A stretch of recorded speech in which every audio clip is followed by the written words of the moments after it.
Modern blockbuster sci-fi has a persistent problem. It often feels too clean, too digital, and ultimately untethered from reality. We've grown used to pixels over presence. But Denis Villeneuve's Dune changed the game. It didn't just show us the future, it made us feel the weight of its history. It felt real because it was built on reality.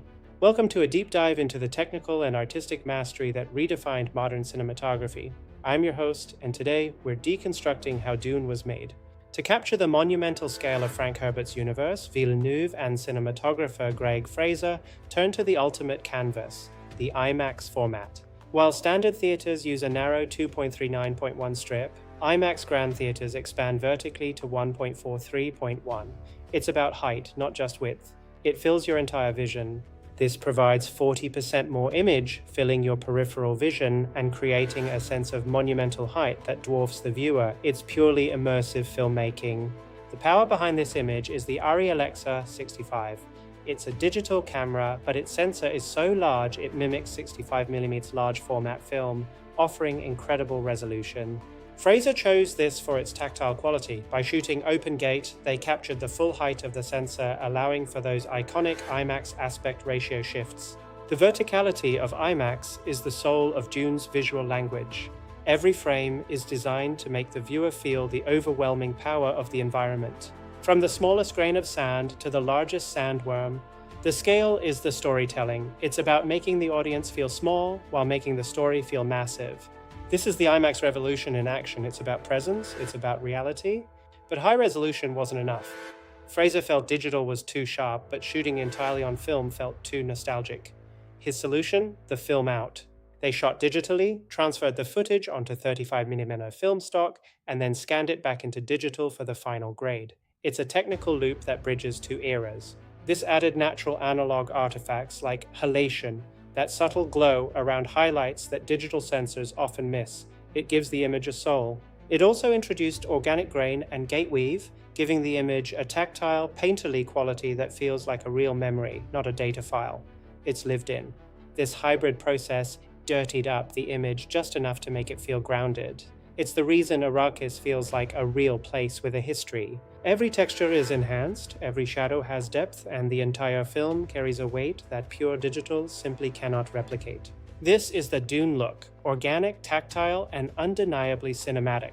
It's a masterclass in texture as a narrative tool.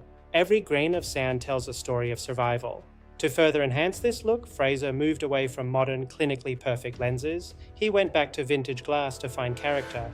For part 2, they switched to a completely spherical workflow using rehoused glass from the 80s and even Soviet-era lenses from iron glass. Imperfectly perfect.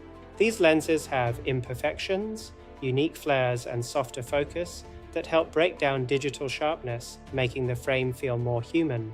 It's about the vibe. These choices were deliberate. By choosing imperfect glass, Fraser prioritized emotional impact over technical perfection. The flares aren't mistakes, they're atmosphere. This is how the gear itself becomes a storyteller, guiding the eye and setting the tone for the entire saga. It's a masterclass in mood. Every flare is a breath of the desert. Perhaps the most daring choice was for Gidi Prime. They didn't just change the lighting, they changed the light spectrum itself. They wanted an anti-sun look. By removing the IR cut filter from the Alexa cameras, they were able to capture pure infrared light, invisible to the human eye, stark and cold. This anti-sun look turns human skin translucent and makes the sky pitch black, creating a truly alien, predatory atmosphere for the Harkonnens. It's hostile. On Gidi Prime, the light itself is hostile. It's an environment stripped of life, where everything is stark, cold, and calculated. By using infrared, Fraser created a visual shorthand for the Harkonnen ideology, a place where even physics are bent to their will. It's one of the most unique visual sequences in modern cinema history. But lighting a desert set is a nightmare. To solve it, they built their own sun, the Vortex 512. This was about more than just light, it was about truth. This rig consisted of 64 Vortex 8 units, creating sharp, clean shafts of light that perfectly mimicked the desert sun, its dedication to physical truth. This commitment to in-camera realism extended to every part of the production. Villeneuve famously insisted on shooting in real deserts, using real light. Every shadow has a source. Every highlight is earned. It's cinematography that values authenticity over convenience. This is why Arrakis feels so tangibly real. It stays with you. So, what is the lasting impact of Dune? It proved that audiences crave texture, scale, and a grounded sense of reality.